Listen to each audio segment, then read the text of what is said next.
top. Although it's a bit strange because it's Newcastle on Wednesday, 8:15, a late one at Anfield. And then because of the FA Cup and Liverpool not being involved, there is no game on Saturday. I mean, this is an interesting one, isn't it? Because if you look at Newcastle, they literally did just, despite being 4-1 ahead, just beat Nottingham Forest 4-3. This is intriguing, though, as a Carabao rehearsal, isn't it, first of all? Yeah, I think you've got to kind of look at it in a different way, though. I struggle to see this as Carabao rehearsal just purely because the Anfield factor is absolutely massive, isn't it? You're going to see, Newcastle will put absolutely everything into that Carabao Cup final. This one's, maybe a little bit less important for them. So it's going to be a kind of, and the Wembley pitch is massive. It's just a few factors really that make this a kind of difficult game. And the interesting thing around Newcastle is that obviously went on quite a long winning run not that long ago, but they kind of dropped off a little bit recently. I mean, prior to yesterday, I think they lost 3 out of the last 4 Premier League games. Yeah. So, and obviously they just struggled to get over the line there against Nottingham Forest in the end. So their form is a little bit shaky at the moment. And coming to Anfield is obviously very, very tricky for them as well. And I think the one thing that might level it up is Liverpool's schedule recently has been insane, and a lot of big and difficult games in there. Newcastle are very physical and they can run everywhere, so that could make it really tricky for Liverpool. But we've seen that the quotes from Virgil van Dijk today that the job is to make Anfield as inhospitable as possible and make it difficult. And I think more than ever, I think fans are going to be really, really important on Wednesday night because this team is going to need some help. With everything they've gone through recently, they're going to need the supporters to be absolutely on it. And if they do that and they can get a win, then 11 points out of potential 15 out of that 5-game run that we highlighted as so crucial, that would be an incredible return, and a return that basically put them in a position to go on and win the league at a canter, really. So that's the job for anyone. If anyone listening's got a ticket to Anfield on Wednesday, you have to be absolutely at your best. It's because these players are going to need it, and they deserve it as well for the work they put in recently.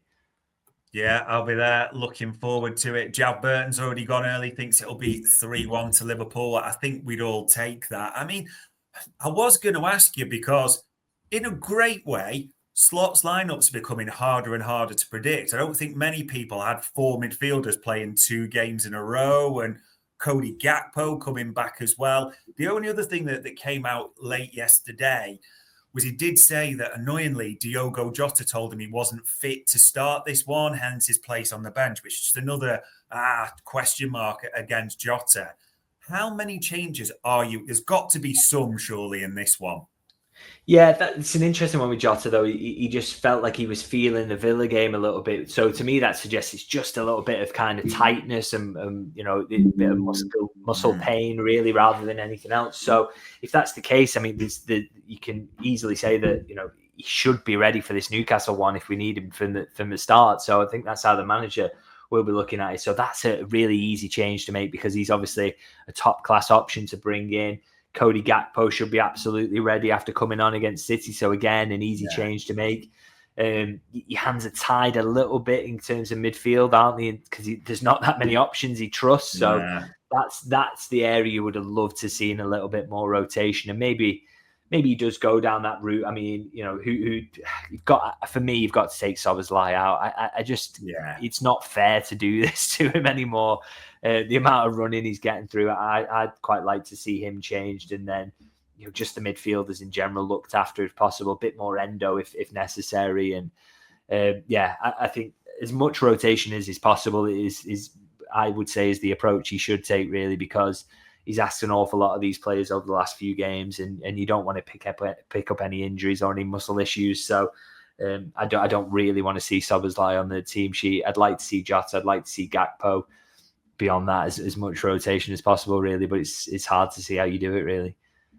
Yeah, Jan Tampel saying it's great to have Gakpo back, and he does seem the obvious one, especially at home, and his record at Anfield is sensational this season to come back in. I suppose the only other one that people were asking, and we're waiting for news, maybe it might have to be till tomorrow, is there still the expectation that Connor Bradley's out, so he'll have to go again with Trent, and maybe Quansah might need to come on at right back at some point? Yeah, I don't expect Conor Bradley to be fit for this one. It's obviously a muscle issue, so there's no way that's eased off by now. Yeah. So unfortunately, I mean, we'll get an update from him tomorrow, which I think will be, how much longer is he going to be out? Is he going to be a couple of weeks or anything like that? So hopefully not too long, but yeah, be absolutely amazed if he was involved in this one, which, as you say, it's a bit of a shame because, you could probably use that help to protect Trent. Although Trent has been managed through this period, he's probably not done as many minutes as he could have in this run because they've been looking after him. So maybe that tees him up to do kind of another hour here. And if Liverpool can get in a good position, you don't mind maybe a bit of Jarell Quansah to see it out. Yeah, it just feels again like this stage of the season, and with there being no game at the weekend, just win however it comes, no injuries, and move on for the Europe and PSG. That would be absolutely perfect.